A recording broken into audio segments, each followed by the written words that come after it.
માર્કેટમાં ડુંગળીની કિંમતમાં 5 થી 10 રૂપિયાનો વધારો પ્રતિ ક્વિન્ટલ જોવા મળી રહ્યો છે। નવી મુંબઈના એપીએમસી માર્કેટમાં ડુંગળીની ઓછી આવકને કારણે તેના ભાવમાં 5 થી 10 રૂપિયાનો વધારો થયો છે। વેપારીઓનું કહેવું છે કે પખવાડિયા પહેલા જે ડુંગળી 15 થી 20 રૂપિયા પ્રતિ કિલો વેચાતી હતી તે આજે 25 થી 30 રૂપિયા પ્રતિ કિલો થઈ ગઈ છે।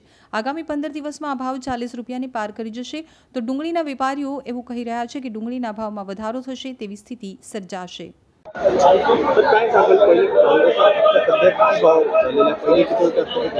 आज मुंबईमध्ये कांदे हे 25 रुपयापासून 30 रुपयापर्यंत विकलेले आहेत आणि पहिले 15-20 दिवसापूर्वी कांद्याचे बाजार 15 ते 20 रुपयापर्यंत होते, नंतर ते 20 ते 25 पर्यंत झाले आणि आज 30 रुपयापर्यंत कांदे विकलेले आहेत मुंबई मार्केटमध्ये। किती भाव वाढलेले आहेत? भाव म्हणजे महिनाभरात 10% भाव 10 रुपये भाव वाढलेला प्रत्येक किलो मध्ये। काय कारण काय?